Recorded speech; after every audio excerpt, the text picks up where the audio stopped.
अस्सलाम वालेकुम dear students, welcome to the study guiders. आज हम सॉल्व कर रहे हैं मिसलेनियस एक्सरसाइज 4 में दिए गए शॉर्ट क्वेश्चंस। ये बहुत ही इंपॉर्टेंट शॉर्ट क्वेश्चन है, हर साल पेपर में आते हैं। तो देखें, डिफाइन, पहला क्वेश्चन है डिफाइन द रैशनल फ्रैक्शन। ये सारी डेफिनेशंस आपको मैं इस चैप्टर की फर्स्ट वीडियो में अच्छी तरह से एक्सप्लेन कर चुका हूँ। अब मैं आपको दोबारा इनके बारे में बता भी देता हूँ और बुक पे भी निशान लगवाता हूँ। ये हमें डेफिनेशन दी गई है रैशनल फ्रैक्शन की, यहाँ से लेके ये आपने यहाँ तक ये कंप्लीट लिखनी है। इसमें ये एग्जांपल्स भी दी गई हैं। देखें तो an expression of the form N X over D X, इसमें ये एन भी, एन ऑफ एक्स भी पोलिनोमियल है एक्स में और डी ऑफ एक्स भी पोलिनोमियल है। दोनों अगर ये पोलिनोमियल होंगी या मतलब कि उनके कोएफिशिएंट रियल होंगे या कांस्टेंट ऊपर रियल दिया गया हो तो देन हम उसको फिर रैशनल फ्रैक्शन कहते हैं।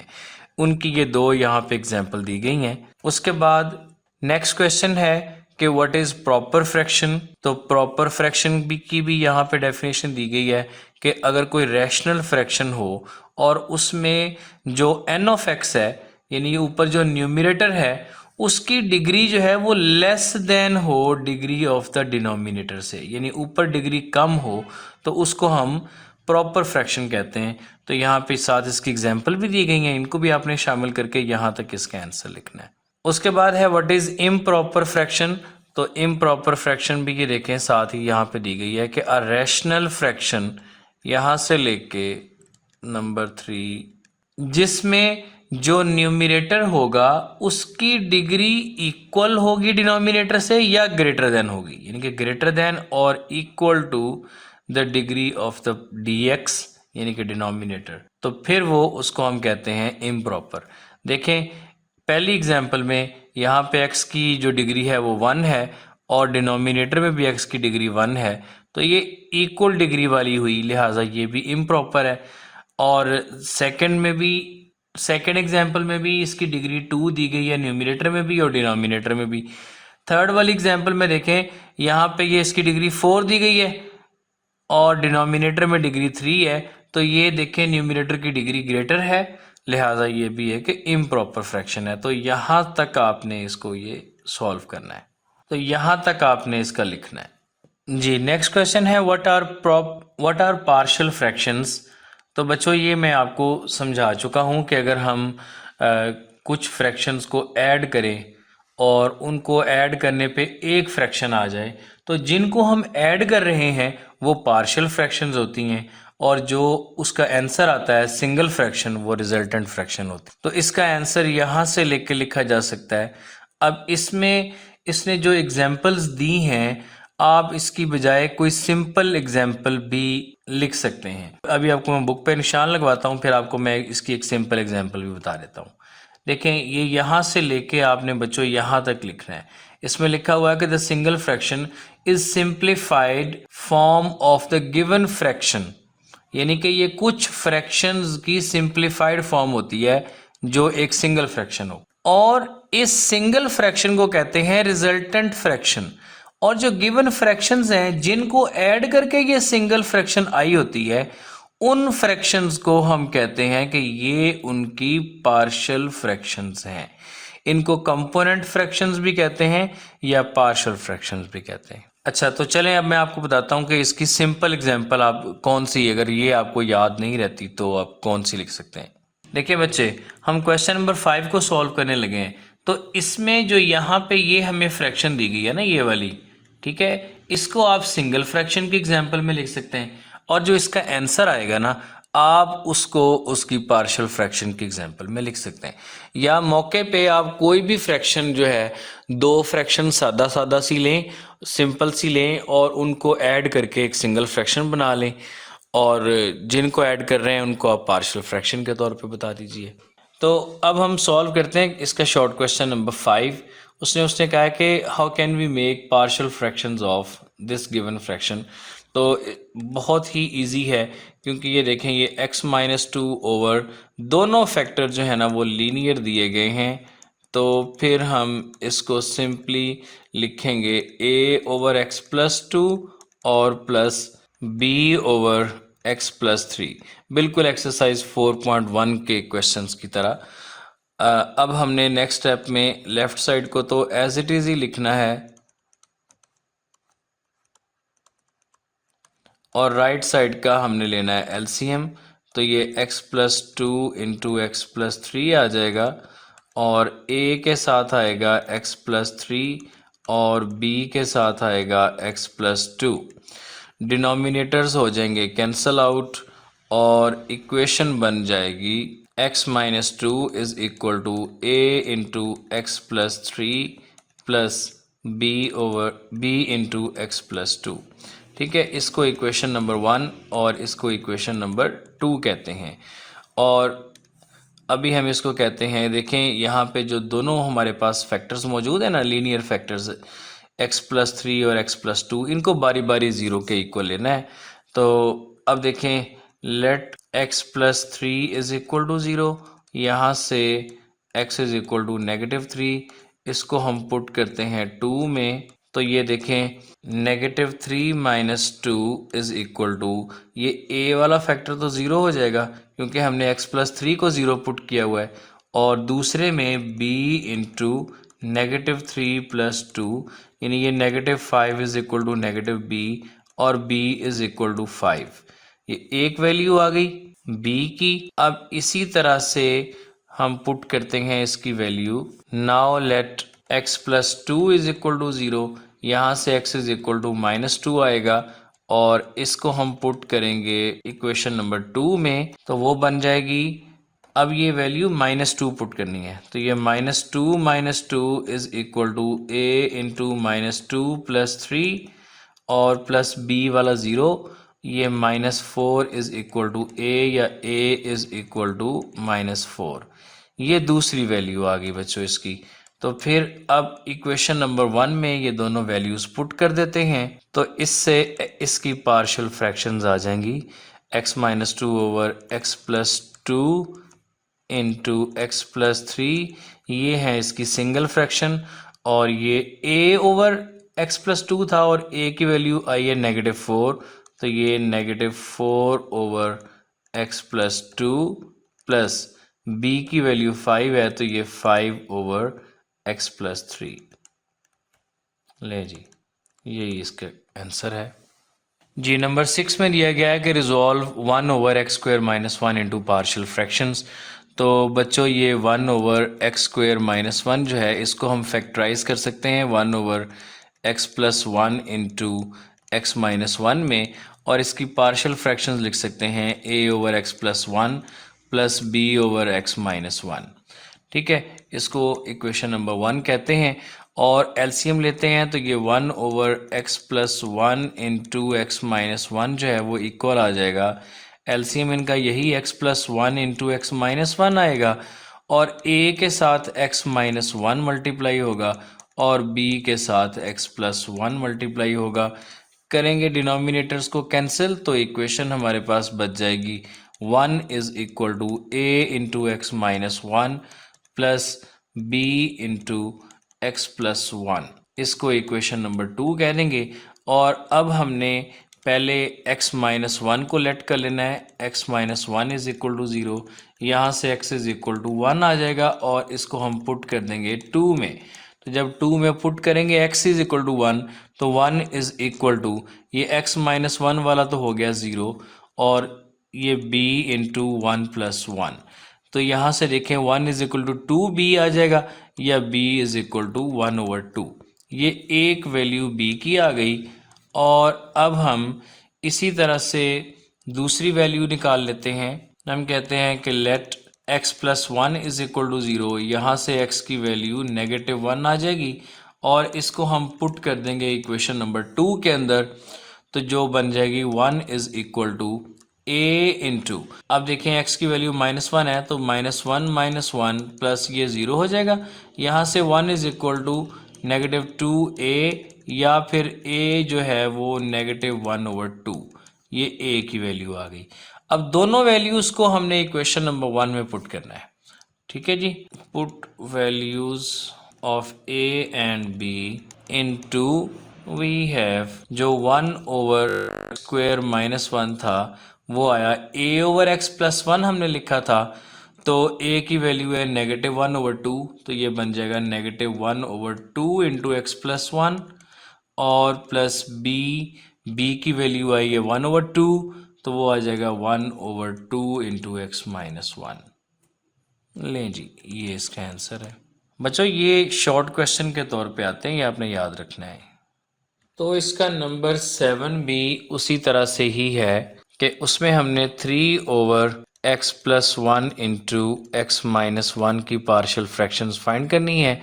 तो ये a/x+1 plus b/x-1 same to same उसी तरह से, ये देखें लेफ्ट साइड पे तो वही लिखा, और राइट साइड पे लेते हैं एलसीएम, a के साथ x-1 और b के साथ x+1 और divided by x+1 into x-1। बच्चों ये मेथड मैंने एक्सरसाइज 4.1 में बड़ी डिटेल से समझाया हुआ है, मैं इसलिए इसको ज़रा जल्दी जल्दी कर रहा हूँ। देखें ये नीचे से कैंसल आउट हो जाएंगे और इक्वेशन जो है वो बन जाएगी 3 = a into x-1 plus b into x+1। Equation number 2 ये थी 1।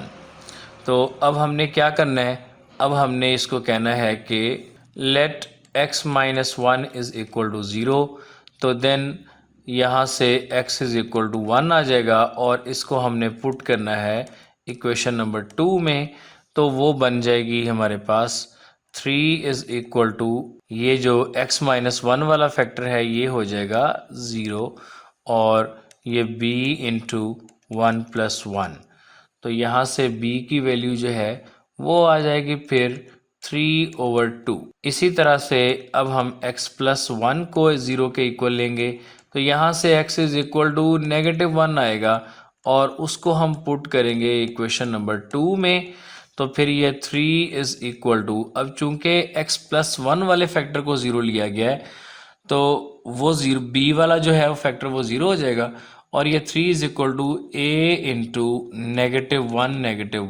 -1 और प्लस ये 0, यहाँ से 3 इज इक्वल टू -2a, या फिर a इज इक्वल टू -3/2। दोनों वैल्यूज आ गई, तो इनको हम अब इक्वेशन नंबर 1 में पुट कर देते हैं। So 1 equation becomes 3/x+1 into x-1 is equal to, a की बजाय लिखेंगे -3/2 इंटू x+1, और प्लस b की बजाय लिखेंगे 3/2, तो वो 3/2 इंटू x-1। लें जी, ये क्वेश्चन सॉल्व हो गया। बच्चों आपने इस पोर्शन को इधर ही सॉल्व करना है, इधर ही, ठीक है, मैंने बस स्पेस बचाने के लिए उधर कर दिया जी। नंबर 8 में है x/x-3 स्क्वायर को हमने इसकी पार्शियल फ्रैक्शंस बनानी है। तो ये हमने किए थे 4.2 में इस तरह के क्वेश्चंस। ये एक रिपीटेड लीनियर है, तो रिपीटेड लीनियर को सॉल्व करने के लिए एक दफ़ा हम इसको लिखते हैं विदाउट स्क्वायर एक कांस्टेंट के साथ, और दूसरी दफ़ा हम इसको लिखते हैं स्क्वायर के साथ। तो देखें इनका एलसीएम लेते हैं, लेफ्ट साइड को एज इट इज़ लिखें, और राइट साइड पे इनका एलसीएम x-3 का होल स्क्वायर आएगा। तो x-3 का जो होल स्क्वायर है उसको जब हमने डिवाइड करना है फर्स्ट फ्रैक्शन के डिनोमिनेटर पे x-3 से, तो एक x-3 कैंसल आउट हो जाएगा, और दूसरा जो है वो a इंटू x-3 आ जाए, और प्लस b अकेला ही। अब ये डिनोमिनेटर से ये कैंसल आउट हो जाएंगे, और हमारे पास जो इक्वेशन बच जाएगी वो बचेगी x is equal to a into x-3 plus b। ये हमारी इक्वेशन नंबर 2 है, ये 1 है। अब a की हमारे पास लीनियर फैक्टर है, उसको हम 0 के इक्वल रख सकते हैं, तो हम कहते हैं कि late x-3 is equal to 0। यहाँ से x इज इक्वल टू 3 आया, उसको हम पुट करेंगे इक्वेशन नंबर 2 में, तो वो बन जाएगी, तो ये बन जाएगा 3 इज इक्वल टू ये a इंटू x-3, x-3 तो 0 है, तो ये 0 प्लस b, यानी यहाँ से b इज इक्वल टू 3, एक वैल्यू आ गई, b इज इक्वल टू 3। अब दूसरी ए की वैल्यू फाइंड करने के लिए हमने इक्वेशन नंबर 2 को करना है एक्सपेंड। तो फिर इक्वेशन नंबर 2 जो है वो बन जाएगी x is equal to a x minus three a plus b. अब यहाँ से by comparing the coefficient of x, ये देखें जी, यहाँ राइट साइड में x के साथ जस्ट a है और कोई x वाली टर्म नहीं है, और लेफ्ट साइड के ऊपर x का कोएफिशिएंट 1 है। सो a की जो वैल्यू है वो आती है 1। तो दोनों वैल्यूज़ आ गई, तो हम फिर इक्वेशन नंबर 1 को लिख सकते हैं x over x minus three का square is equal to a over a से मुराद 1 ओवर x माइनस थ्री, और प्लस b की वैल्यू 3 है तो 3 ओवर x माइनस थ्री का होल स्क्वायर। लें जी, ये इसका आंसर आ गया। लें जी, इसके पार्ट नंबर 9 में हमने इसको पार्शियल फ्रैक्शन में रिजॉल्व करना है। गिवन है x over x plus A into x minus A. तो डिनोमिनेटर में दोनों लीनियर फैक्टर हैं, लिहाजा a over x plus A लिख लेंगे और plus b over x minus A लिख लेंगे, और सेम टू सेम मेथड्स को अप्लाई करते हुए देखें, ये इक्वेशन नंबर 1 है और अब हमने इनका एलसीएम लेना है। लेफ्ट साइड को एज इट इज़ लिखा और राइट साइड को एलसीएम के साथ, डिनोमिनेटर के एलसीएम्स। अब a के साथ आ जाएगा x माइनस ए और b के साथ आ जाएगा x प्लस ए। डिनोमिनेटर्स हो जाएंगे कैंसल आउट और इक्वेशन बन जाएगी x is equal to a into x minus A plus b into x plus A. ये इक्वेशन नंबर 2 बन गई। अब यहाँ से हमने वैल्यू लेट करनी है। लेट पहले एक फैक्टर को ले लेते हैं, x minus a is equal to 0। यहाँ से x is equal to a आ जाएगा और इसको हम पुट कर देंगे नंबर 2 में। तो फिर नंबर 2 बन जाएगी, देखें जी, x की वैल्यू a है तो ये a इज इक्वल टू, चूंकि x माइनस ए को 0 लिया हुआ है तो ये सारा 0 हो जाएगा और वैल्यू यहाँ पे पुट होगी। तो ये a is equal to b into A plus A. तो ये बन गया a is equal to 2ab। तो इसको हम उधर ले जाके डिवाइड करते हैं तो b is equal to a over 2a या फिर b is equal to 1 over 2। ये b की वैल्यू आ गई। अब इसी तरह से हम इसको कहते हैं कि now let x plus a is equal to 0। यहाँ से x is equal to negative a आ जाएगा और इसको हम पुट कर देंगे नंबर 2 में। तो फिर नंबर 2 जो है वो बन जाएगी, x की बजाय लिखेंगे negative a is equal to, देखें a इंटू ये माइनस ए और प्लस ये 0। यहाँ से minus a is equal to minus 2a capital A, और अब a की जो वैल्यू है वो negative a over negative 2a। तो अगेन ये 1 ओवर 2 आ गई। तो इन दोनों वैल्यूज़ को इक्वेशन नंबर 1 में पुट करते हैं तो फिर ये x over x plus A into x minus A equal to आ जाएगा पहले a की वैल्यू, तो यानी ये 1 over 2 into x plus A, और फिर प्लस b की value 1 over 2 into x minus A. लें जी, ये इसका आंसर है। अच्छा जी, पार्ट नंबर 10 में पूछा गया है कि whether x plus three whole square is equal to x square plus 6x plus 9 is an identity. तो यस, ये स्क्वायर को एक्सपेंड किया गया है और ये x की सभी वैल्यूज़ के लिए ट्रू है, तो ये एक आइडेंटिटी है। तो हम इसका बच्चों आंसर यूं लिखेंगे, yes given equation is an identity because it is true for all real values of x। और अगर इसका आप चेक भी देना चाहें तो हम कहते हैं कि let x is equal to 1। तो देन इसमें हम फिर पुट करते हैं then 1 plus 3 square is equal to 1 square plus 6 into 1 plus 9। तो देखें ये 4 का स्क्वायर 16 बन गया और ये 1 प्लस 6 प्लस 9 यानी कि 16 is equal to 16 which is true. ठीक है, ये एडिशनल पार्ट है, अगर आप लिखना चाहें तो लिख लें, नहीं तो बेशक ना लिखें। जी बच्चों, तो चैप्टर नंबर 4 हो गया ख़त्म। ठीक है जी, मिलते हैं अब चैप्टर नंबर 5 के सॉल्यूशन के साथ। अपना रखिएगा बहुत सा ख्याल। अल्लाह हाफिज़।